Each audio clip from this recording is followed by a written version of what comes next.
All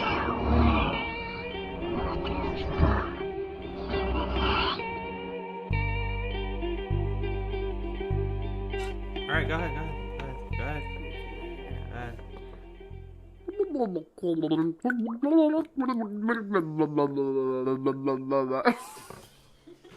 Okay, so just in case none of you understood that, well, basically what that said was someone was trying to drown and said, "Help me." So, and me and Ginger Snap just watched this person drown. So, yeah, that's we're not gonna help. Somehow turned into a wet T-shirt contest. Oh no! At least you're not wearing white.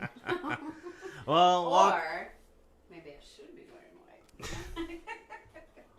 What is this, spring break? not till after Labor Day you can't be wearing white. Okay, cereal mom.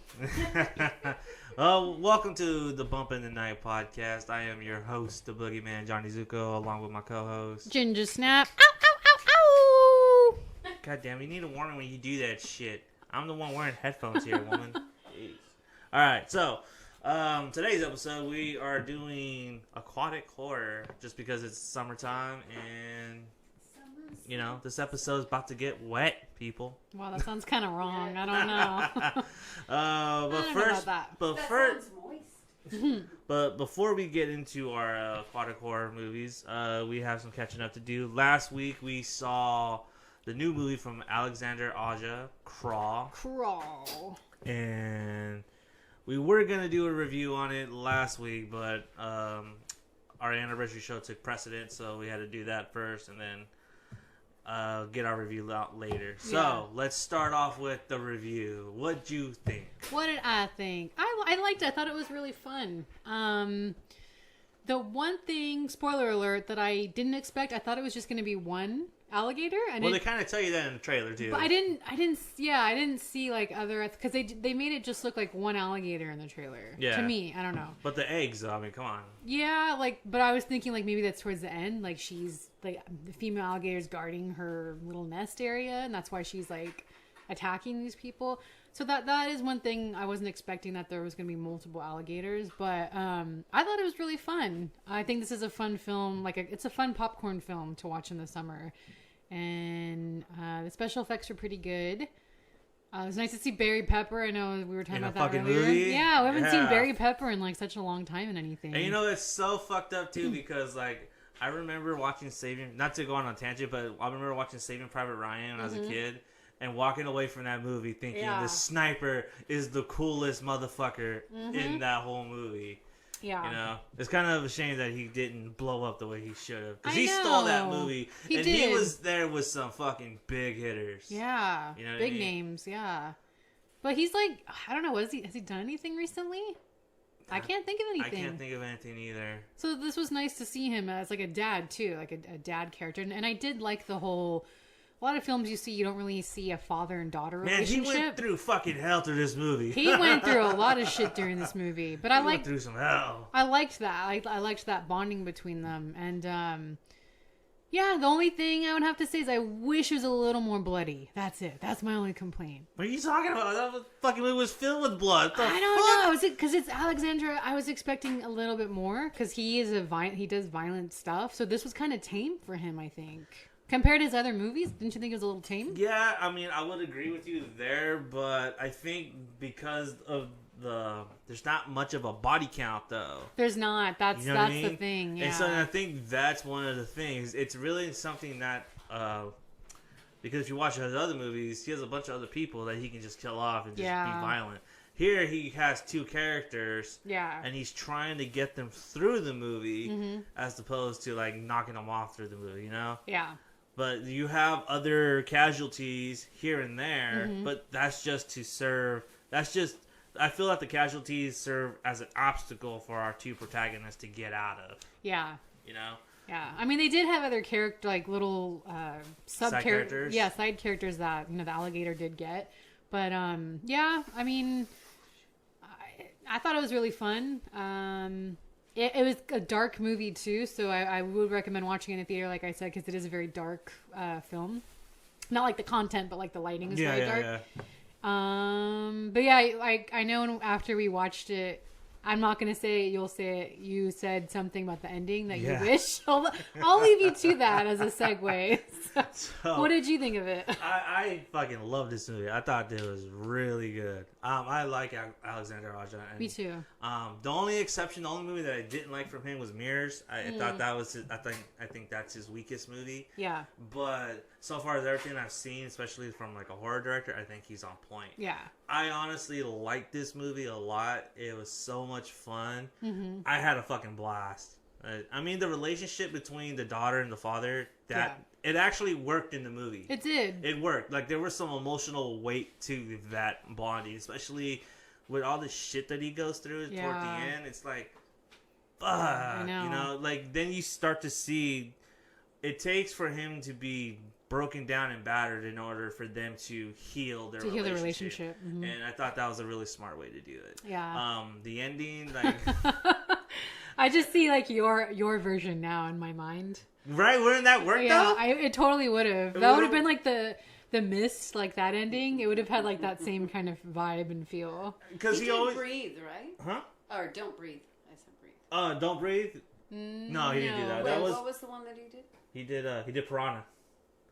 Oh, really? He did high tension. Yeah, but she only saw Piranha from him. Oh, did you see the remake of The Hills Have Eyes? Because he did that. I saw some of it. Okay. I didn't see.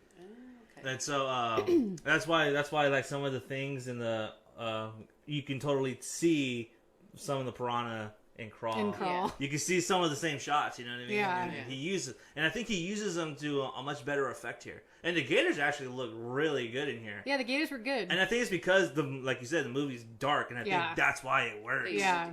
Because you don't see much of the gator, but when you do see it, it's underwater, so the CGI doesn't take you completely out of it. Yeah. Unless there is one scene though that does kind of bug me, and it's the basement scene where the alligator is coming after her. Like, when she's trying to she's trying to get the phone, and then the gator comes after her. Then you kind of see it's like, kind of wish you just darken that just a little bit, and a little bit more. He made the eyes red, which was kind of weird at times because alligators don't have red eyes, right? Yeah. They're like brown. I think they have like greenish because they're reptilian, right? So they're cold-blooded. It's like golden, like a golden brown color, right? Yeah. So that was kind of. So I wanted to touch on this too after. I will get to my ending, I promise. I promise.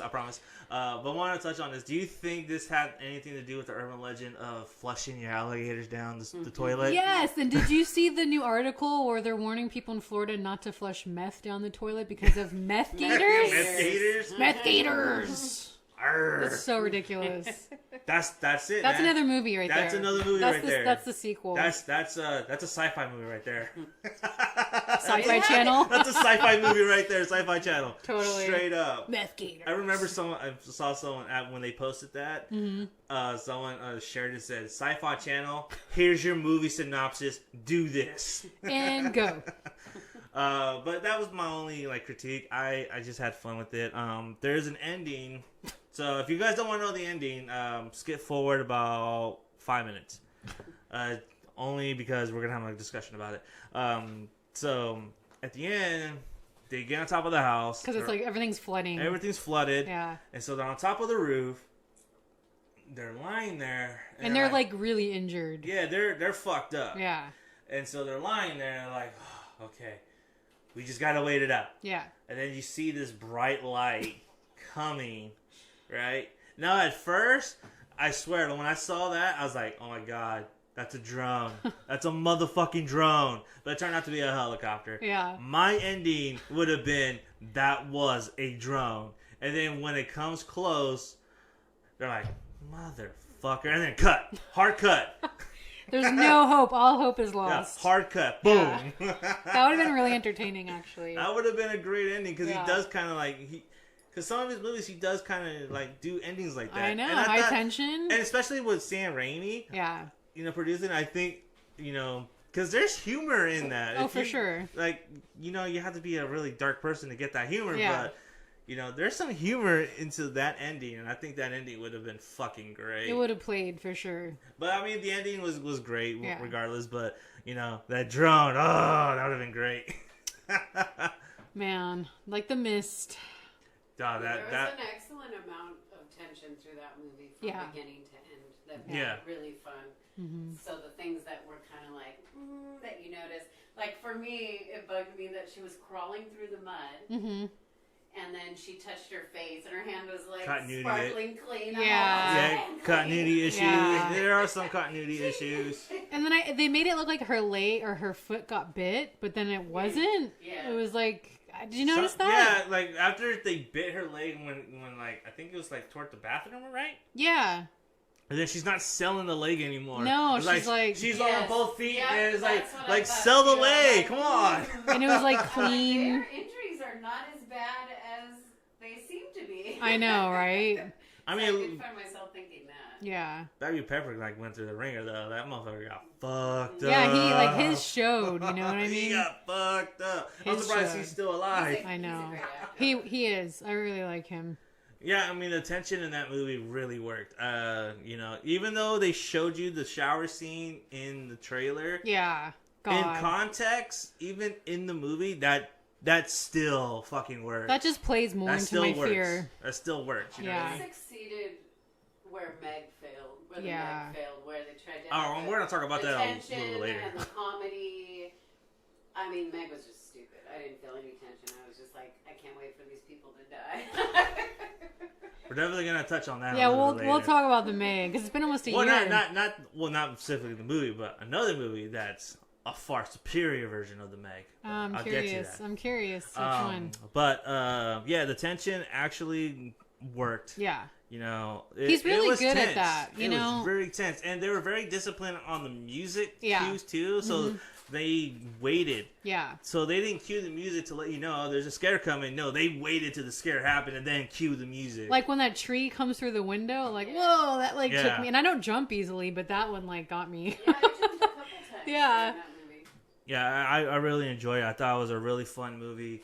4 Z's for me. Oh, wow, honestly. that's a 'Cause high rating. I fucking enjoyed the fuck out of this movie. I'd go see this movie again if I could. You Wow. know? If I had money, I'd go see it again for real. Sponsor? No. Right? Sponsored by. I know, right? I'll give it 3 snaps. Really? Is that 3 snaps? Yeah, 3 snaps. One, I mean, I like. Don't get me wrong, I enjoyed it. I just wish it was a little more violent and bloody because he is really known for that, and I do think that was a little tame. So did the Yeah. scene with all the alligators going after the one person kind of remind you of like Dawn of the Dead when all the Yeah, same the shot, zombies. and Yeah, it totally made me think feel like that same Yeah. shot of where it's up ahead and they're all They're all so I coming. was like, I wonder if he was inspired by probably. those shots because it totally made me feel that way. I mean, you know, Sam Raimi had like some influence on that too. Yeah. Because he was definitely influenced by those kind of movies as well. Oh, for sure. You know, yeah, I think everything worked in this movie.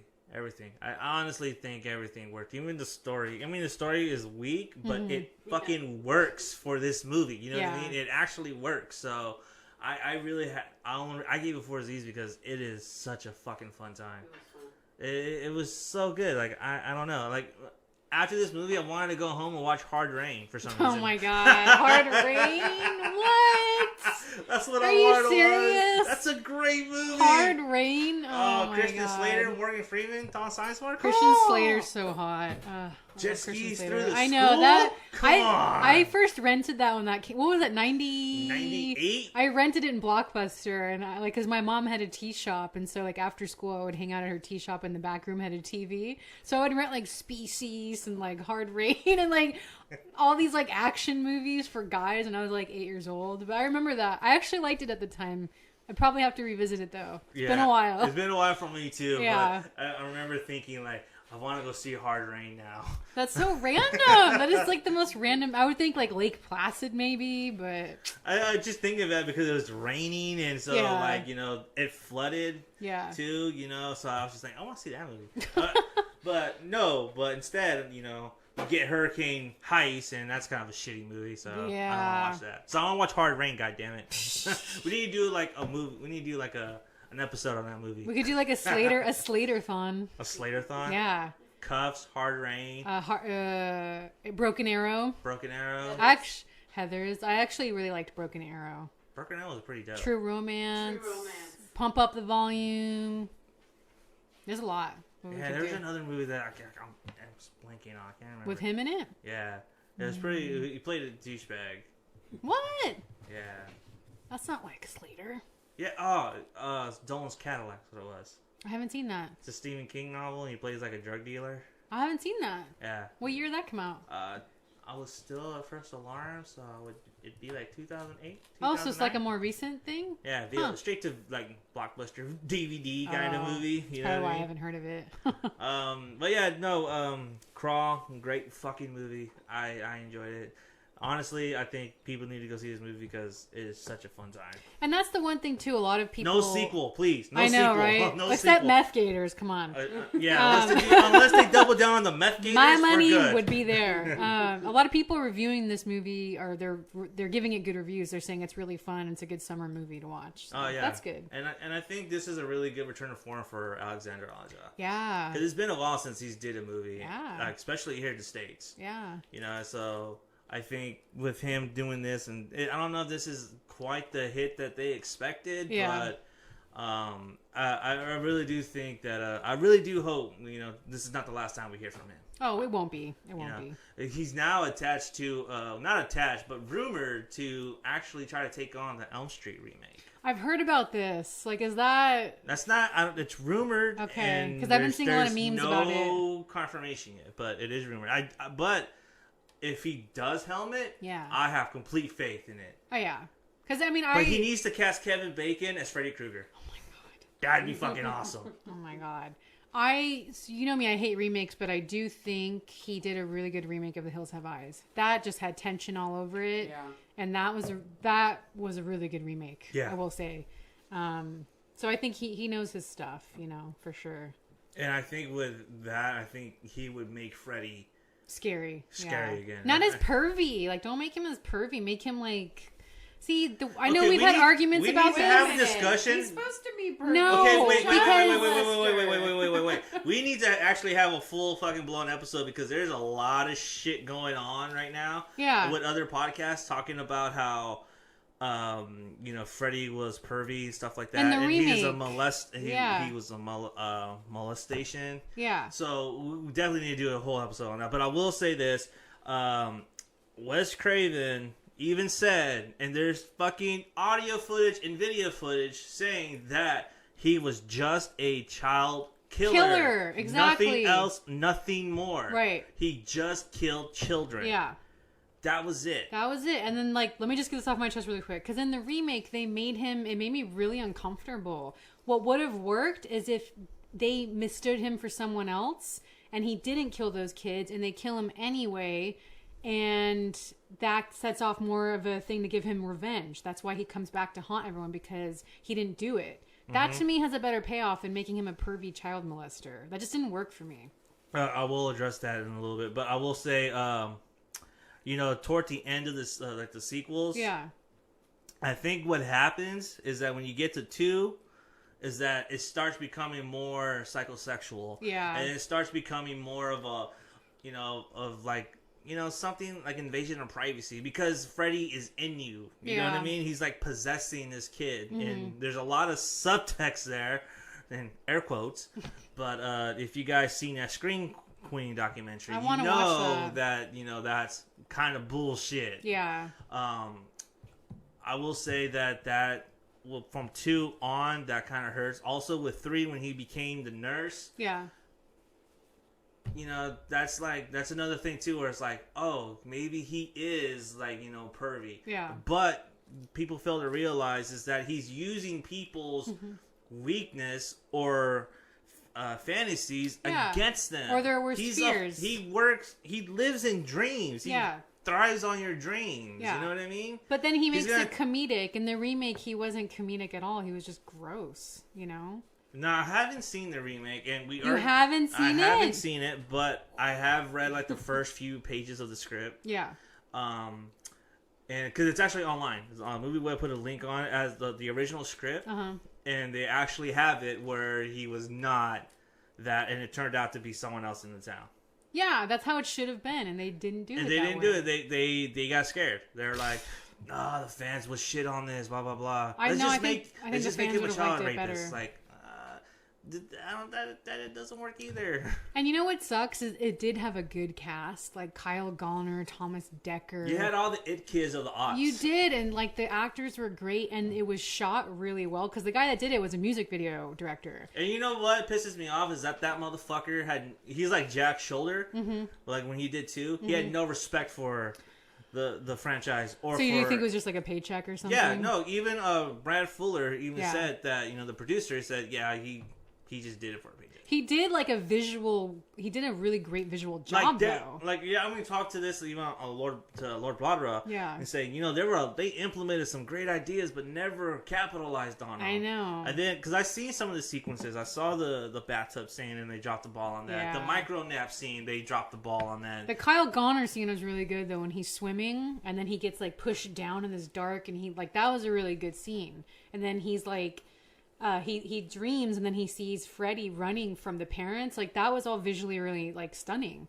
They just, I don't know. Yes, the guy that did it just was not into it. And I'm just like, dude, that sucks. Yeah. Like, I don't know. But that's what we could do like a whole thing on that. Yeah, no, that's what I was saying earlier. We need to talk about this because a lot of people are misconstruing what Freddy is. He's a child killer. Yeah. And, at least he was intended that way. And then the sequels kind of turned it that way. And they turn some, like the Freddy vs. Jason's, there's some lines in there. But that's really more about his manhood than his preference. Yeah. You know what I mean? Yeah. That's what that is. And I just think people... I don't know. I don't know. We'll have to do like a thing on it because I think it's like such a heated topic too. You know? Yeah, definitely. I would like to have someone on there that believes that he is that. But I think it's the remake that people take away the origin. Yeah. Even like the fan films, they don't even say that he's a rapist. A rapist or molester, yeah. They just make him a killer. Yeah. Not to say that's any better, but I'm just saying that's, they're misconstruing his origin or what he was intended to be. Yeah. So. Any final thoughts? No. Shall we get into our... Hold on. No? Yes? No? Oh, no. Okay. Sorry. All right. I'm going to cut that out. Yeah. All right. Like, so, what's going on? Final thoughts? Well, because she was going to say something and then I cut her off, so... all right. Crawl, great movie. Freddy Origin, not so fucking great. And now we are gonna move on to our main event. Cue sound effect. I didn't mean literally. God damn it! That's to help you like know where to place it. If you shut up for a minute, I could shut up. I don't know if you want me to shut up. That won't be a pretty picture. That sounded like you just motorboated somebody.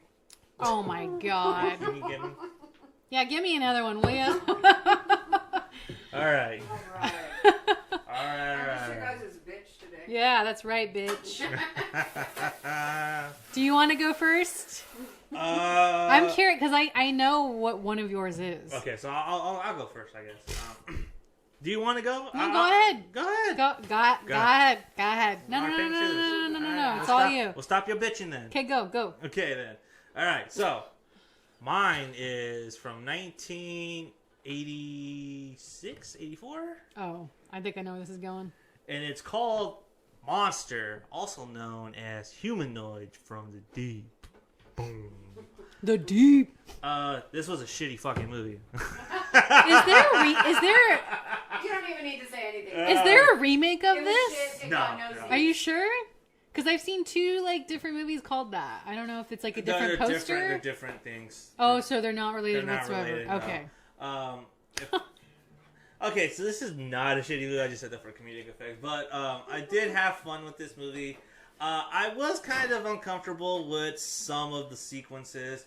I was not crazy about the monsters raping the women. Yeah, even the poster is I was not a fan of that. I was like, yeah. But then they try to make that but then they try to have it as a payoff at the end with the pregnant woman. And I was like, oh, you saw aliens and you wanted to do that. Yeah, incorporate that little thing there. Yeah. That's what it was. They saw Alien and they were like, let's do that. I like this movie. I thought it was pretty fun. Not the greatest. I love the fact that these people are wearing like motherfucking wet leaves and a green suit and green paint. Oh my god. Looking like Arnold Schwarzenegger in the like, final battle on a Predator. Yeah, it looks like a ghillie suit or something. And they're just like walking around like, Rrr! Yeah. I will say though, like leading up, like everything else up to that, because this also has like some crazy racist tones into it. Yeah. You know, there's an Indian.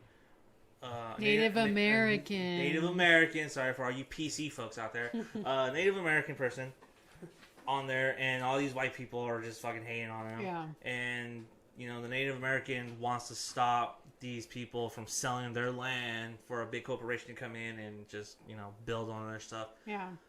And so they deal with I feel like that plot just kind of that slows the movie down. Yeah. It really does. Because then, it's 10 minutes before you get to the second humanoid. Mm-hmm. And I thought that was cool. But I think the humanoids are really strong. But the festival sequence at the end of this fucking movie was amazing. Holy shit. Holy shit. Once they figured out, it's like, oh my god. Like, why are they mating with women? Well, because they see man as competition. And then the dude and the other guy look at each other and are like, the festival. Cut to festival. And all the humanoids come up from ground and start fucking invading the festival and started killing people and shit. Like, that was a cool scene. Yeah, that was a fun scene. And oh my god, a young Neil McDonough is in this movie. He plays the radio DJ. Oh shit! It's been a while since I've seen it. And he's on air. It's like, oh my god, these motherfuckers are like coming after us. Blah blah blah. Yeah. He's still on air, right? And then it cuts back to like one of the main dude's wife, and she's home watching the kid, and she's listening to this. It's like, oh my god, he's coming after me. He's killing me. He's still on the radio talking shit while he's being murdered. That's pretty funny, actually. That's fucking hilarious. That's dedication to your work. Yeah. I really this movie. I did not enjoy this movie as much as I thought I would. It does feel like a little bit on the exploitive side. So wait, why is this on your list then? If you didn't enjoy it? Oh no, I mean I did enjoy it. I just didn't enjoy certain things, like about the this rape movie. and stuff. Like the rapes and stuff. Like I felt like that was not needed. Like yeah. I could have gone the whole movie without seeing that, because that right there to me just made me feel like. Wait, how many? I don't remember how many rape scenes. There's two. There's two. Okay. Well, actually, one's implied and the other one's shown. Okay. But I'm like, oh, are they really doing this? Are yeah. they really? Because after the first one, like you're like, are they really gonna go this route? And then the second one, they actually show is like. I feel like 80s films really showed a lot of rape. Like, what was it, Incubus? It was they tried the Entity. Yeah, like. But see those. They showed it though. I'm not gonna justify those but I feel like those actually, like the Entity in particular, that was crazy. That actually helped propel the story. Yeah, it was just like whoa, like that movie is nuts. But using that as a story device, is kind of not good. I know. But then. And then when they try to like justify with all this science jargon, it's like, oh yeah, like these people, like they grew into humans, blah blah blah. So this is basically a sleazier version of the Creature of the Black Lagoon. It is kind of, huh? It really is. Yeah. It's literally the sleazier version. Yeah. Of, like someone said, you know what? I want to make Swamp Thing and the Creature of the Black Lagoon. What can I do? Yeah. Yeah, I'm surprised Swamp Thing's not on your. I don't count that though. You don't? I don't count that as aquatic horror. Mainly because that takes place on in a swamp and it's on a slough. But that's still like water though. Yeah, but I don't count it because to me when I think of aquatic horror, we should probably have done this before. Too late. Yeah. This is how we do people. It's just so disorganized, especially when beer's involved. It's necessary. I will say that for me, aquatic horror, it has to be in a body of ocean. Really? Or sea. Interesting. It can't be something that's like a lake? A lake, yeah. But it actually has to be on a body of water. You know what I mean? Like, it has to take place on a body of water, is what I'm saying. Okay. Like, either on top or underwater. Okay. To me, it's like Swamp Thing is kind of, that's more like bayou. Mm-hmm. So, like, I don't count Hatchet as an aquatic horror because you could say that is, but it's not. But there's not really water involved that much in it, you know? Exactly. Yeah. And so neither is Swamp Thing. But he's in, like, swampy water a lot of the time. Not a lot. But he originated from it, and he's, like, a creature. I don't know. See, this is... For me, this assignment was really hard to do. Because I sent you that letterbox thing, and it's like, what counts a lot of reaches in there. Yeah, like the fog, because is that a water or because is it it not? takes place at a beach town. Yeah, and they are on the water. It's like having Ghost Ship on there. It's like, yeah, that's Aquatic Horror. Ghost Ship could be Aquatic Horror. Yeah, it's actually on the ocean. Yeah. But it's hard to do. Like, this was a really hard assignment. So yeah, no, it was pretty terrible. Yeah. Well, there's so many to choose from too. You know. Is there? Yes. No. Like, we haven't touched our main topic yet, but I'll get to that after you're done with humanoids. So go ahead. Okay. Well, you're the one that kept pushing. So. Sorry, forgot. Asshole. Wow. So no, Humanoids from the Deep, aka Monster. That's actually not a good watch, but if you can make it through like the first hour, yeah, and then get to that festival scene. Actually, the festival scene is actually what made it like propelled it for me to put it on here because, like, oh, that's pretty fucking cool. I like that. Yeah. That's cool. But yeah, that's that. So let's get to our topic. Yeah. Now, which we should have started out. So okay, we all know the granddaddy of what aquatic horror films, and that's Jaws. Face it. So we didn't want to put Jaws on our list just because it is a film that is talked about so much and it is so popular. But you know, this is like the king of aquatic horror. Jaws to me is the scariest film I've ever seen in my life. Yeah, hands down. Just because I have a fear of great white sharks and it's like a huge fear, like to the point even in the shower sometimes I get claustrophobic and I freak out. It's like that severe. So to me, Jaws is like my favorite aquatic horror, but I did not include that on my list just because we wanted to talk about other films that don't get a lot of recognition or other films that don't, you know, people don't really talk about. But okay, so have you seen all of the Jawses? 1 through 4? I saw Jaws. I saw Jaws Revenge. That's it. You've only seen 1 and 4? Yeah. Okay, because 4 was always on TV. It was always on TBS or AMC. And I think that's because it was a TV movie. So here's the thing: a lot of people. You drowning over there? No, dry air. A lot of people shit on Jaws 4, and I think Jaws 4 was terrifying as a kid. Jaws 4 sucked. It was fucking terrifying. That's the one with Michael Caine, right? Yes! And it was terrifying. The opening scene, like the Christmas, and then he gets killed at night on his boat. Why is this fucking shark following this woman from, like, the beach town to the Bahamas? I know. What the fuck? But the best part is when Michael Caine is in his helicopter, and he goes, oh, fuck. Or what does he say? He's like, oh, shit, as the shark comes... You know, remember that scene? Yeah. That was the best scene of the whole movie. But no, like, to me, Jaws 4 was really fucking scary as a kid. Because I grew up in an ocean town. I grew up in Monterey. So, like, that to me, at like 8 years old, 7 years old, when I first rented all these at like Hollywood Video, scared the shit out of me. It really did. It really terrified me.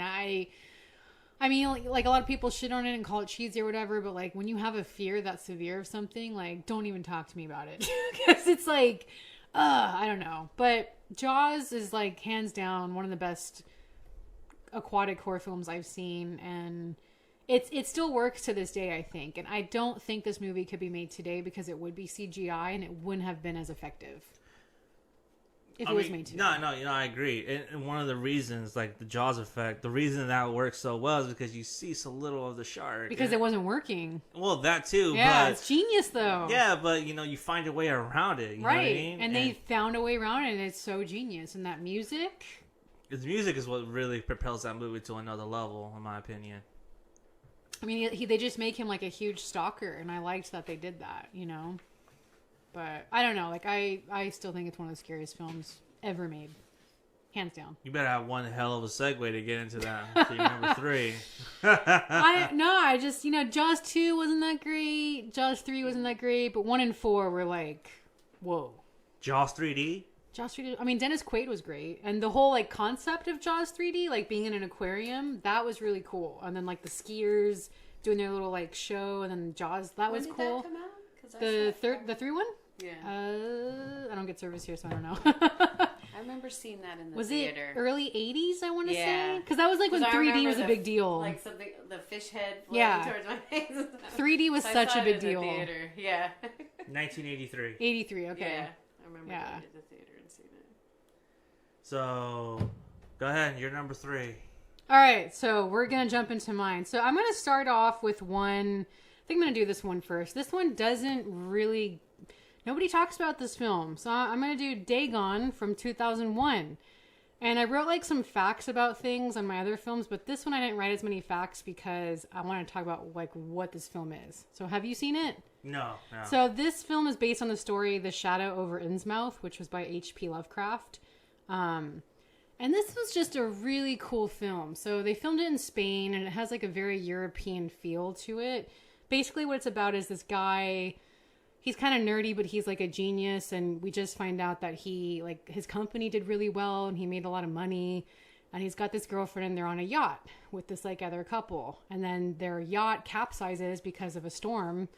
And the older couple gets injured and she's stuck, so she can't leave. So the young guy and his girlfriend see this like island and they go, oh, okay, let's go there for help. And it's like storming and it's really wet. So they manage to take like a little... I don't know if it's like a raft or something. It's like one of those blow up things that you have as like a backup.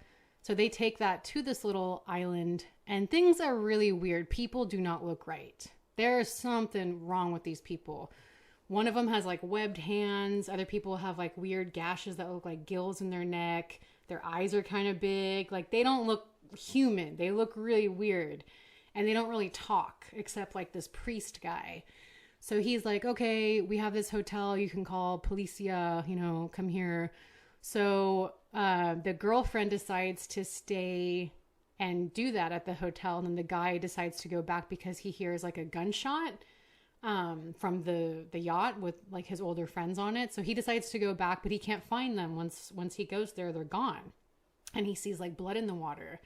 So then he goes back to the island or the little village, and then he tries to find his girlfriend, and the guy at the hotel is really weird. He's not talking to him, and he goes, okay, I'll just get a room here. And like the hotel's run down. Like it is like shitty, janky, nothing is right. It's abandoned pretty much. But then he keeps having like these visions of this really pretty girl with green eyes in like the water. And so as he's like waiting in this hotel, he keeps like having this vision of her. And he doesn't know like what's going on. So then little by little, the village people all kind of find out about him, that he's there, and they like try to attack him. And they're all like they make these like really weird like Futurama sounds as they're like chasing him. And he has like no idea what the fuck's going on. So he like takes cover with this like drunk guy, and this drunk guy gives him like the history of the town. It turns out it was a fishing village and they believed in God, but then the fish didn't come. And then this one guy comes and he goes, well, Dagon will give you fish and he'll give you gold.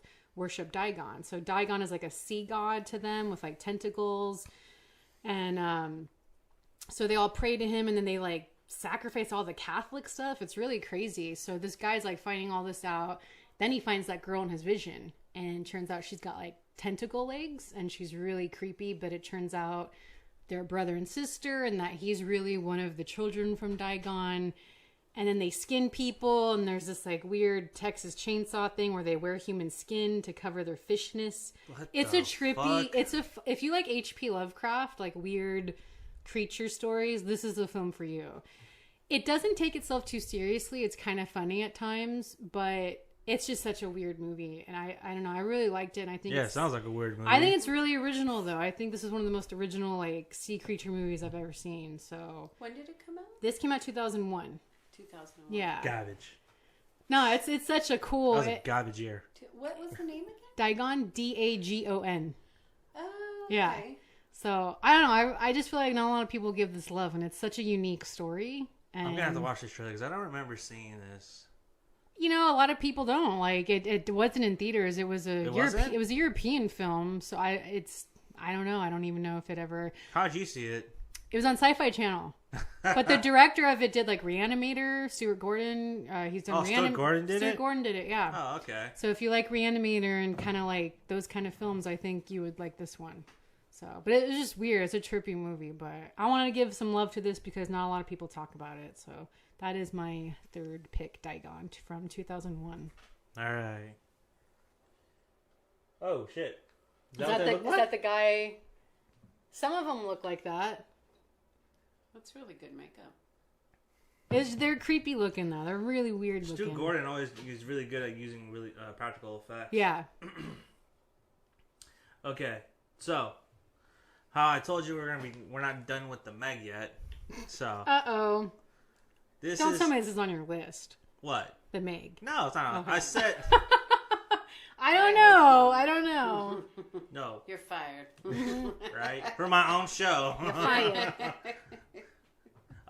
No, so we're not done with the Meg, but the only reason I bring that up is because this is the movie that the Meg wished that it was.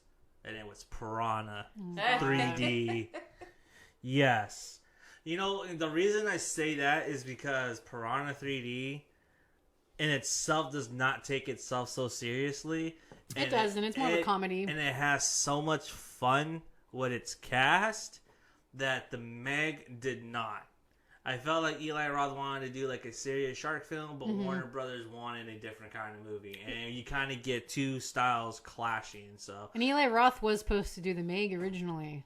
Yeah. Yeah. And so, you know, they wanted to do that. But I'm like, I don't know. Yeah. But Piranha 3D, to me, I recently watched it like 2 nights ago. Holy shit, that was such a fun fucking movie. It actually surprised me how much fun it was, but it would have been way more fun in the theater, I think. Yeah, seeing it in 3D. Did you see it in the theater? No, I didn't see it in the theater. I rented this movie when it came out of Blockbuster, and I was like, you know what, I want to watch this. And I watched it, and I was like, oh my god, this is the best thing ever. This is fucking hilarious. Did you see the original Piranha? No, I have not seen the original Piranha. But the original wasn't a comedy at all. Oh, no. It was more serious. It was more serious. That one I didn't see in the theater. It was one they used to take parts out and show it on TV. Yeah. Man, piranhas are scary looking. Ago. Yeah, piranhas are nasty. Yeah. And they have like such a really good cast in this movie. You have Adam Scott, Elizabeth Shue, Christopher Lloyd, Richard Dreyfuss. Yeah, I was really Jerry O'Connor. Richard Dreyfuss? Why is he in this? Because he was in Jaws, so I'm wondering, like, is that like a pun on Jaws or something? Well, actually, in the commentary, in the director's commentary, he says that, you know, it's supposed to be him, older. From like his character from Jaws? How funny. That's funny. And then he finally dies. Oh, man. That's like, funny. So, because even in the director's commentary, he's like, oh, yeah, we won't put him in here because, like, it's a nod to Jaws. Yeah. And we kind of pretend that it was his character. That's so funny. And it's funny because Aja even asked Joe Dante and James Cameron, who did both Piranha and Piranha 2, to be sea captains in the movie. And Joe Dante was like, fuck yeah, I want to do it. But Cameron's like, nah. I'm good, bro. Yeah. I'm good. Yeah. But that spring break massacre at the end of the movie, that's what the Meg should have done. That's what the Meg should have done. All those spring breakers fucking being eaten alive. And then you have motherfuckers just shooting shotguns into the water with people still in the water. Like, so they're trying to shoot little fish. Here's the thing that really pissed me off about the Meg. The book is not fucking funny at all. It's fucking terrifying. It is really scary, and I did not like that the movie made it try to be like a comedy. And it wasn't even funny. And it wasn't was funny. Goofy and awkward. It was awkward. The jokes were really awkward. That movie deserves a remake, and it deserves to be freaking terrifying, just like how the book was. That's all I'll say. And I love the fact that the reason that the piranhas come alive is because the beer bottle hits the sea level. The lake, and then it splits open, and then all these piranhas start coming up. Oh, they're so gross. Ugh, they're so scary. But no, I enjoyed it. I didn't think I was gonna enjoy it as much as I did like as a 10 second years watch ago. Yeah. But, wait, it came out 2008? Yeah, 2008, 2007. But I watched it again. I was like, fuck. I just could not stop laughing. I was like, this movie is amazing. It's pretty funny. Let's see. I got a couple of trivia facts. Trivia facts. So Chuck Russell was originally going to direct. He did, however, help rewrite the script with Josh Stolberg and Peter Goldfinger, as well as incorporating original John Sayles script that Joan Dante directed for the first time around. Let's see. Originally scheduled for July 2009 release. That was 2009. Okay. It was pushed back 8 months to March 2010. So I guess it was 9 years ago. Felt like feels longer, yeah. And then to April 2010. In January 2010, it was published that Dimension Films was looking at a late summer release instead of April. August 2010 was a new date, and the film was released on August 20th, 2010. Wow, by my birthday.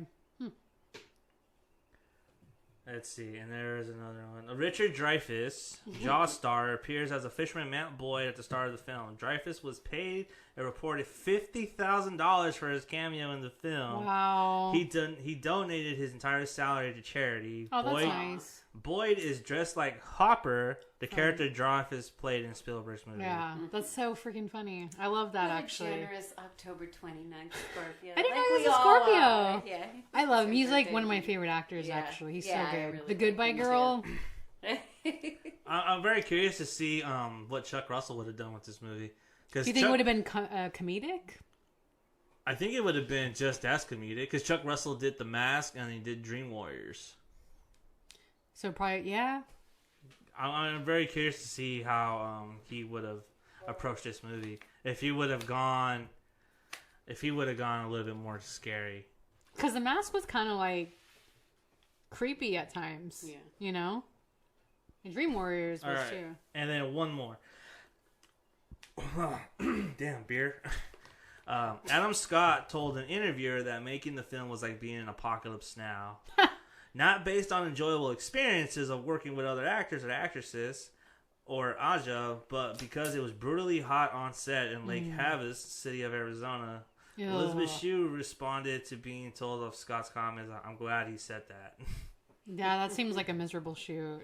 The sun beating down on you like that? No, thank you. Okay, so this is one of the things that does bug me, and this happens a lot. What? The film was shot in 2D and converted to 3D using real D conversion process developed by the company Inter-D. Unlike other 3D converted films, this movie was always planned to be in 3D. So they shot it in 2D, but yet they converted. You need to shoot with a specialized camera in order to do that. That's why some of the 3D effects probably wouldn't work. How weird. I wonder, did they do that with My Bloody Valentine 3D? No, they shot that. They actually shot it with the camera? They shot it with the camera. They shot it with the intent of being in 3D. At times, it kind of looked weird. So I don't know. Well, that's because they didn't give a whole lot of money, though. Oh. They weren't giving a lot of money. Like, cheap. Like, this is a CW movie. We know it's a CW movie. Oh, alright, but that's my Piranha 3D. I mean, that was a fun fucking movie. I enjoyed it. I thought that was great. Yeah, and I love the fact that all the Spring Breakers fucking died too. Yeah, because Spring Breakers are freaking annoying. They're all climbing on this motherfucking stage, and then they tip over because there's so many of them, and the cables snap, and then it decapitates like 2 women, and then it's like, what the fuck? Wait, where was it supposed to take place? 2 wild girls. Like Cabo? No, it was actually supposed to take place at a beach resort. Like a beach but it town. Wasn't like in Mexico or anything? Because they always go to Mexico for spring break. No, they actually say, I think it's in Arizona because they go to the canyons. Oh, okay. That's why. All right, moving on. So mine, yours is not going to be as fun as mine. No, it's not. It's not fun at all. It's fucking scary and terrifying. It's Open Water from 2003. This film, you know... For someone that has a fucking fear of sharks, you sure have a lot of shark movies on here. No, there's no shark movies at all. Open Water, isn't there a shark in that one? Yeah, but Diagon doesn't have any sharks. Open Water based on true story? Yeah, and I'll get to that. I did not see Open Water in theaters. I rented it. And, you know, I wasn't expecting it to be... Because I knew it was going to be like that found footage style. So I wasn't expecting it to be like shot really great. But the thing that works for this is it makes you feel so claustrophobic. I don't know what the word is for claustrophobia with water. Because whatever that is, I have it. Where you feel like you're just like, you can't escape and everything's tight. and you can't breathe. Like, oh, this film really does that to you. And it was like, that to me is my worst fear, is being stuck out in the ocean, not knowing what's lurking under you. No one's coming to get you. Like, you're fucked. You're there. You're going to die. You know, like, that to me is a really terrifying experience. Remind me never take you out to like a lake or anything like that. Never. Fuck. So I got some trivia for this one. So the sharks used in this film were Caribbean reef sharks. The cast wore chain mesh under their diving suits for protection. And though none of them were bitten by sharks, Blanchard Ryan, the woman that played Susan, was nipped by barracuda on the first day of filming. Holy Barracudas shit. are vicious. Yeah. They are vicious little shits. Barracuda. Yeah. Ooh, barracuda. So this, speaking of inspired by a true story, this film is inspired by a true story about an American couple named Tom and Eileen Lonergan. I don't know if I'm pronouncing that right. Who in 1998 went with a scuba group, Outer Edge Dive Company, to an area off the coast of the Great Barrier Reef in Australia. They were accidentally left behind due to a faulty head count taken by the dive boat crew. There were 26 other divers and 5 crew members who failed to notice that the couple was not on the boat. Wow. It was not until 2 days later, on January 27, 1998, that the pair was found to be missing after a bag containing their passports and belongings was found in the dive boat. 2 days later? A massive air and sea search took place over the following 3 days, but failed to find them. The couple was never found. Like, that's fucking scary. They never found them? No. Get the fuck out of here. Wow. Isn't that terrifying? Like, that is so sad to me. That's crazy. No CG was used in the movie. Director Chris Kentis fed the sharks tuna to get the real feeling of the main characters being in the ocean together with the sharks. As long as they were eating the tuna, they didn't harm Blanchard Ryan and Daniel Travis, who were the actors. Tuna's expensive too. That must have been a lot of money.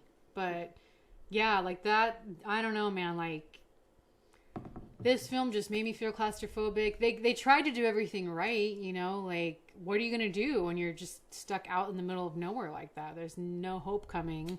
They tried to keep alive. They tried to, you know, you pee in the water, you hold each other. Like, that's all you can do. If you swim too much, you'll lose your energy. You don't want to swallow salt water because that'll fuck you up. So it's like, there's really no hope. And then at the very end too, when she just gives up and then just like goes down, it's like, oh man, like, that to me was such a sad ending. You know, like, that was like, oh man, that's a fucking bleak movie. It's such a bleak movie. I think that came out right around the time where you had Hostel, Wolf Creek, and that movie. Yeah, I remember those 3 movies coming back to back, and just remember hearing like, man, like, those are really bleak endings. That, you know why? I wonder, because like the whole 9/11 thing really affected people, and then you got a lot of like torture films after that. This wasn't necessarily a torture film, but but I'm just saying, I'm just lumping those in there because I remember back then, like, those were the 3 movies that, like, holy shit, like, that my group of friends would talk about, like, dude, because they affected people. Like, these movies are like, that's a fucked up ending. Like, oh shit, you need to watch this. Yeah. You know? No hope of an ending, you know? It's like The Mist, like we were talking about earlier. Like, there's no hope. You know, so. I never seen Open Water, like, all the way through. But, you know, to me, it's just one of those movies where I can't sit there because, like, it's one of those movies that can actually happen. It's like... It has happened. It has happened, yeah. Well, to me, I didn't have that kind of context. You know, and so I was like, dude, I don't want to watch this. That's a little too real for me. That's why to me it's terrifying. And it feels real, too. It does. It feels like it feels like it's found footage camera, which is what they were going for, but it feels like that was real footage. You know what I mean? But they made a lot of money. Like, they shot it. I think didn't they do a sequel to that? They did, but I don't know if it didn't do as well. But I think it went to like straight to DVD or something like that. But this had like a theater release, and they made a lot of money this was such a low budget, you know, but they made a lot of money back. So yeah, that's my worst fear, is being stuck out there with nothing. It's horrible. That's true horror right there. Yeah, that is horror. That is horror. That's like, fuck. Yeah. I know. That's scary. It is scary. Scary. Fuck that. You know? So yeah, Open Water 2003. We're not going to the lake anymore, Shan. Okay. What's your number 1? So I'm gonna light this motherfucker up because. Okay, I'm curious what this pick is. This is like the best fucking movie ever. Best aquatic horror movie ever. It has a motherfucking great cast, and it has a fucking great ending, and an even better ending now that I know the story behind it. So, I am talking about 1998, Deep Rising. Really? Yeah. Yes. I remember renting this. Yes, this movie is fucking awesome. I had such a... I actually did a double with this and Piranha back to back. Both these movies really played very well together. And, oh man, I had such a blast. It was so fun. So fun. I will say that I do wish that it was Nathan Fillion that played Finnegan. I think he would probably be a much better... Finnegan than Treat Williams. Treat Williams is good. He has that smart. He has that sarcastic to him. Yeah. But I feel like Nathan Fillion would have been a much better choice for that role. Who else was in it? It's been such a long time. So you had a very young Demian Hansen. I can't pronounce his name. He was the second lead in Blood Diamond. Oh, yeah. Yeah, and so he's in here. Wes Studi. A young Jason Fleming, who's really known for a lot of Guy Ritchie films. Yeah. Kevin J. O'Connor, Femke Jensen, Oh, Anthony Heald. I love Femke Jensen. And Trevor Goddard, who played, for most of us would know, played Kano in Mortal Kombat. Mortal Kombat. But he's a really big Australian film film star. But this was a really fun movie. So this is basically, you know, Finnegan plays a modern day pirate. He takes this crew out to do a job, and then they get to a cruise ship. He finds out like, oh, he got in too deep. And now he's trying to get out. No pun intended. No pun intended. And then once they get on the cruise ship, they find everyone's gone. And like, what the fuck's going on? Everyone disappeared, and there's blood everywhere. And gross. And it's really good because then it kind of ramps up the suspense, and then once you see like the first death on screen, it's like, oh, it's awesome. I have not seen this movie since I rented it back in 1999. Yeah, I haven't either. I will say the creature effects do not hold up very well. I don't even really remember it that well.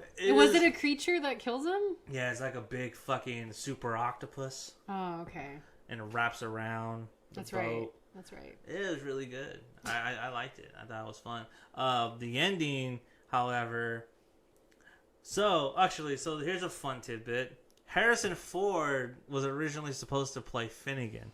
As the Treat Williams character? Yeah, I could see that. He was originally supposed to be that, but he said no.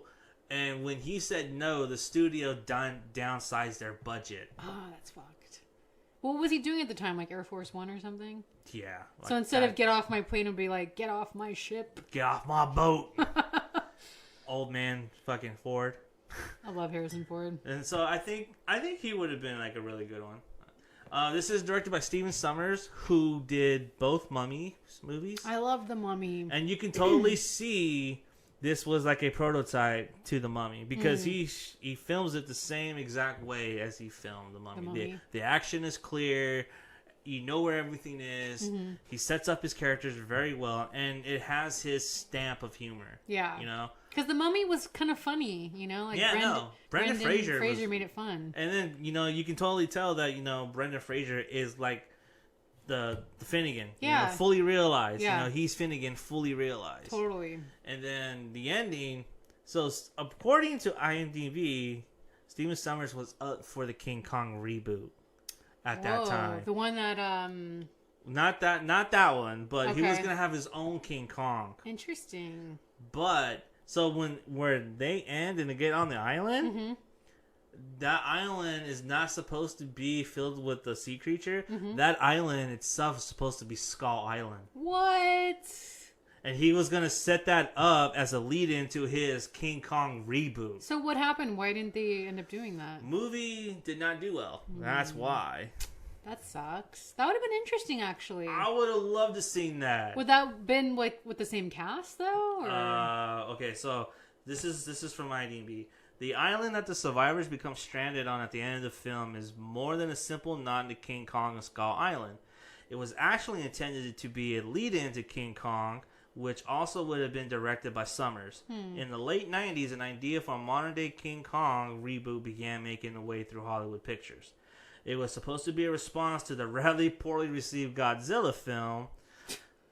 I actually like that movie. I actually liked it too. Like that movie. The Matthew Broderick one? I liked it. That's actually a pretty fun movie. Yeah. Which was released that same year. The idea was initially picked up by Summers, already attached to the upcoming Mummy reboot, expressed a strong interest in becoming involved with the project. The reboot wound up being in development hell, eventually was passed on to other studios, becoming the basis for Peter Jackson. What year was that? Like 2010? No. What? The Peter Jackson one. No, 2005. Oh, I don't think it was later. You're thinking of Skull Island. Oh. Famke Janssen was almost not cast in this movie because producer felt she was too recognizable from GoldenEye. Which I kind of disagree, because when I saw Deep Rising, I did not know who the fuck she was. You didn't know? Oh, I love her. She's so good. I love GoldenEye. The Faculty. GoldenEye to me is like one of my favorite Bond movies, and that and Tomorrow Never Dies. So I didn't even put two and two together. Really? I didn't even think that was Xena on a top. God, I love those pun names. Oh, man. Let's see. And there's another one.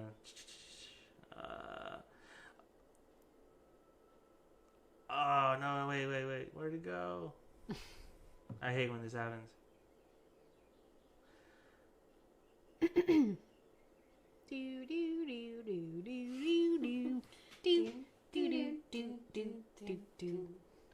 Okay, so, no, wait. 5, 4, 3, 2, 1. I need my buzzer again. I know. Yeah. Okay, so I don't know. So to me, the most interesting thing from that is that the Summers King Kong reboot. I think that would have been a great King Kong movie. Don't you hate it when stuff like that's lined up and then it doesn't happen? Because you know what? I never put that together as a kid. Yeah, I didn't either. I don't remember that. I always thought that was the island of the sea creature. Yeah. I thought the thing that was coming from the trees, I thought was the creature. Yeah. That's what I thought. And I was like, but reading that, it's like, man, that was going to be King Kong? Are you serious? Man. That would have been fucking awesome. They missed their chance. See, Steven Summers, man. What else has he done? He did The Mummy. He did Mask of Zorro. Oh. There's another one that he did. I can't remember. But, you know, he's mostly known for The Mummy. Yeah. You know, The I Mummy. love The Mummy. And The Mummy Returns, I like, but I fucking hate that Scorpion King That was fight so scene. stupid. That's so dumb. The Rock, like, that was so dumb. I wish that they just had The Rock. And then Snoop just Dogg. as The Rock. Yeah. That wasn't Snoop Dogg. Snoop Dogg doing the little, like, or was that the third one where Snoop Dogg is like I guess that's the third one. I never the watched air the third pilot. one. No, I thought No, that wasn't Snoop Dogg. That was someone else. I thought it was Snoop. No, it's not. It's not Snoop. Are you sure? Yeah, it's a British guy. It's a British actor. Are you sure? Yes. Who then? I don't know. swore if you're talking about the third one, you might be talking about the third one. I don't get service in this house, so. Oh my God, woman! Why aren't you on the Wi-Fi? Because why? Okay. Anyway. Yeah, that one, like the second one, I don't know. Like, it was just the whole Scorpion King thing wasn't doing it for me. The first one was great. I really liked the first one. Sean Parks. It was Sean Park. Am I thinking of the MTV Awards thing when Snoop Dogg does the parody? Probably, yeah. Because do you remember that? Yeah, you're probably talking about the MTV one, yeah. But no, I really I like Deep Rising. Deep Rising is a fun fucking movie. Kino Lorber did a really good job on the Blu-ray that they released earlier this year. Mm-hmm. So that's gonna be on my Christmas list. Hint, hint. Wink, wink. She's not even paying attention. I know. She's like, I don't care. It's like, I don't give a about fuck. open waters. I mean, open water. But yeah, Sorry. Deep Rising is a really fun movie. Highly recommend it. Okay. Now bring us down because I'm not. This isn't a downer. It's not a downer. You're gonna fucking bring us down. Why? No. This is the OG of aquatic horror. It's one of the first. It's not the very first film shot in water, but it is the first horror water film shot in water, and that is Creature from the Black Lagoon, 1954. This is one of my favorite Universal... Cut! No! This is one of my favorite Universal monster horror movies. I love this movie so much. It's just such a cool concept, and it's so original. And it is like a romantic horror film, too, in a way, you know? So I just love this film so much. I'll give you some interesting facts. The creature's appearance was based on an old 17th century woodcuts of two bizarre creatures called the Sea Monk and the Sea Bishop. The creature's final head was based on what of the Sea Monk, but the original discarded head was based on that of the Sea Bishop. So the design is just really cool. And there's like a lot of drama on who actually made the suit and the mask. Like a woman actually did it, but wasn't credited. I don't know if you heard that whole story. That's like that's a long story, but she finally has her like recognition now. But there was like some kind of drama behind that. This is something I did not know until recently. In 1992, John Carpenter was developing the remake at Universal. He originally hired Bill Phillips to write the script, while Rick Baker was hired to create the 3D model of the creature, but the project never got greenlit. That would have been good. Wouldn't that have been cool? Like but then I'd explain why he did Invisible Man. I could totally see that though, like Carpenter doing this. And then Guillermo del Toro wanted to remake Creature from the Black Lagoon, which he did. But he made his own, which was The Shape of Water. So that's like the result of that. Raquel Browning, who is a professional diver and swimmer, was required to hold his breath for 4 minutes at a time for his underwater role as the Gill Man. There was 2 actors that played him. He did the underwater stuff. The director's logic was that the air would have to travel through the monster's gills and thus not reveal air bubbles from his mouth or nose because the costume was designed without an air tank. But this detail was ignored, and air can be seen emanating from the top of the creature's head. Well, you know what? It's in the 50s, you could probably kind of like not notice it as much. Yeah. But I can't even... Can you hold your breath for 4 minutes? I can't even hold my breath for 1 minute. I can't either. That's so freaking hard. Like, that is really hard to do. Especially for professional divers. Yeah. Without the tanks or anything like tank, that? That's insane. I cannot do that. People that hold their breath while they go down. Yeah. And, like, get pulled down into the water. God, that makes me feel claustrophobic. Yeah. But no, this film is such an interesting story, and you know, this is the OG of aquatic horror, and I think it's a fun movie to watch to this day. You know, like there's some stuff in the background that doesn't hold up, but I mean, the creature's suit is so awesome, and he's got like a huge following now. Like there's like little bobbleheads made out of him. Creature and Invisible Man are 2 of the Universal monsters that never really kind of got their credit. It's always Frankenstein, Dracula, and the Wolfman. It's like those 3, you know what I mean? Those 3. And I honestly feel it wasn't, like, honestly, I think it wasn't until the Monster Squad came out with their version of the creature, and then people started, liking it. I remember as a kid, I was always drawn to that particular monster for some reason. I was always drawn. I always just liked the look. And my favorite colors are green, and so whenever they had, because they had the Pepsi Universal monsters, so I would always try to get the creature one. Yeah, he was just so cool looking, right? Yeah, I think like the Monster Squad and the Munsters actually too, because they had the Uncle Gilbert or Uncle Gil, who was the creature from Black Lagoon. Oh, really? I never saw that. It was like rare, like it was like a rare thing, but that kind of like brought out popularity. And was it Ingmar Bergman would watch this film every year on his birthday? The Swedish director, he would watch this film every year on his birthday. So I do think like it has its following. It never got its popularity back in the day, but I think now it's gained its popularity. I mean, that's why it's gained its respect. That's why I got that creature shirt. You know what I mean? Yeah. Like I really do like that creature. I think. I mean, as far as the movie, I can't say because I haven't watched it all the way through. But what? You've never seen the whole thing? Never seen the whole thing. Oh, it's just like the black and white. It's kind of hard for me to like watch it, especially on high def TV. Like you kind of notice these things. It's like, man, I needed like a shitty TV so I can watch this. Well, I don't know. Like it would be interesting to see in color. I think I wouldn't want to see it in color. Well, because was he yellow or was he green? That's what like the argument was with like the suit and stuff. But I think that would have been cool to see it in color. Did you see the sequel to it? No. Return to the Black Lagoon or whatever. Something like that, yeah. Or Revenge, Creatures Revenge or something like that. Oh, the Revenge? I thought it was Return. That's where you see like the meme where it's like when you're at work and you're like, fuck this shit, and the creature's like throwing things. Yeah. That's where that meme is from. So that's like what popularized it. But yeah, I really love this movie ever since I was a little kid. This has been like one of my favorites. It's so dreamy and there's like a romantic vibe to it. And it's just, I don't know, it's just really interesting to watch. So, and it was shot in 3D, which is pretty cool. For back then, like, that's a big deal, you know? What was it? What they used to do back in the day where you would sit there, what they used to call it? You would sit there and like every time like there was a mist, like they would shoot the water guns. Yeah. Or what was that called? The Tingler started that, didn't it? With Vincent Price, they would have gimmick. It was like it was all gimmicks, and like every time like someone got shocked or something, like your chair would buzz. Yeah. That's I wish they would do that now. I forgot what that gimmick was called. I don't remember. I think you can't do it now because people would be all fucking upset about it. Like, I think that would be hilarious to do now. They should totally do that now. Maybe like warn them, like, oh, like that Disney ride, they do that. The one where you're sitting and then like when spiders come, you feel your seat buzzing. Like I think if you like give people a warning, I think it would totally work. Hold up. Yeah. They should totally bring that back. Yeah, that'd be fun. Yeah. That'd be really fun.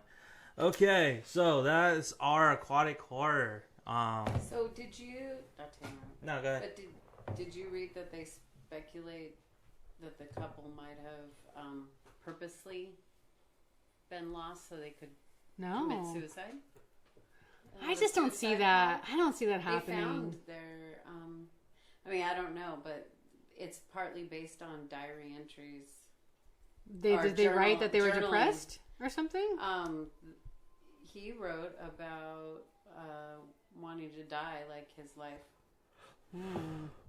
And then she wrote in her, right 2 weeks before they went, Tom hopes to die a quick and painful death, and he hopes it happens soon. Tom's not suicidal, but he's got a death wish that could lead him to what he desires, and I could get caught in that. And then he wrote about dying and his wanting to die. He said his life had no... I still think the company is responsible, though. If you're a professional company and you have a head count... Oh, go do your own thing. Like, that's not... And you find that in a lot of places that are not in America, by the way. Like, Mexico has a lot of them. The Caribbeans have a lot of them. You find that they just, like, they don't really care. Yeah. I totally blame the company. You need to hold responsibility, head count... So the fact that they didn't do that... They had 28. Yeah. And then left with 26. And they did let him know, hey, we're going to go off further and do our own thing. Mm-hmm. But you don't leave them. His take on it, like, well, maybe he thought they meant, like, I don't know, like, because that's lawsuit. We don't even want to go back. Yeah, lawsuit and that's why companies are so strict now. Like lawsuit and liability. You know, like their family will sue. I don't know if the family sued the company, but I just think that's so tragic. Like if I was left behind on something like that. So even if they were did find a note, on a thing that divers write on, and that he had left a message saying we got left behind. He wrote on there. But even if they were suicidal, I still think the company, like, you don't just leave people out that. Yeah. Like, that's... And that's the worst... I totally agree with that. That's like the worst way to go, by the way, is drowning. Like, you're stuck out there for days. Because they didn't even go, oh, wait, there's two till hours later. Yeah. And it's like... wait a minute, where's the other two? And I don't think they search that well, to be honest. Yeah. Like, if you know where you are, I mean, yes, your body drags over time with water and stuff, but if you know the general vicinity and the miles of when you're diving... And you can also... If they had a helicopter or something, or aerial plane, like... And they were fairly experienced divers. Yeah. So, I mean, they probably would have survived longer than... The average. Than the average person that maybe it was their first time doing it. But I do think they got ate by, like, sharks or fish and stuff. So they did find all their gear and stuff. And there's no bites. No rips, no bites. They said that it was all intact. There's... So their body could have just been swallowed, you know, or like over time, just everything sucked. Because if they didn't find bones or You know, like that's, I don't know, like that to me, like that is the, if you're gonna commit suicide, that is not the way to do it. Like you take pills and end that shit easy.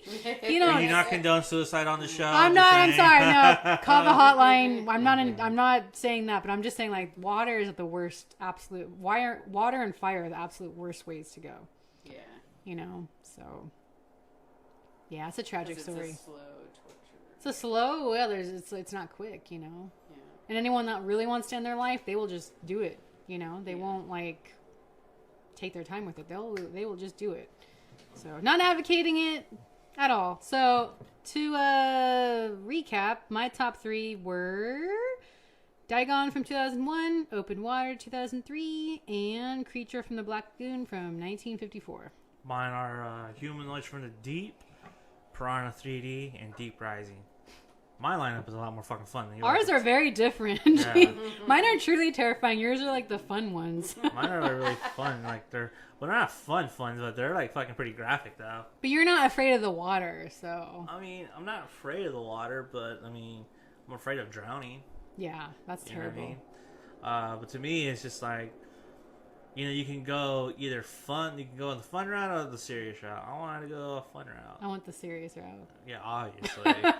You're a fucking downer on this show. Oh my god, here we go. I get complaints about you all the time. Oh my god. You're such a downer. Wah, wah, wah. Alright, so that is our episode for this week, Aquatic Horror. Tune in next week when we got a new episode coming up. I don't know what it is, so don't ask.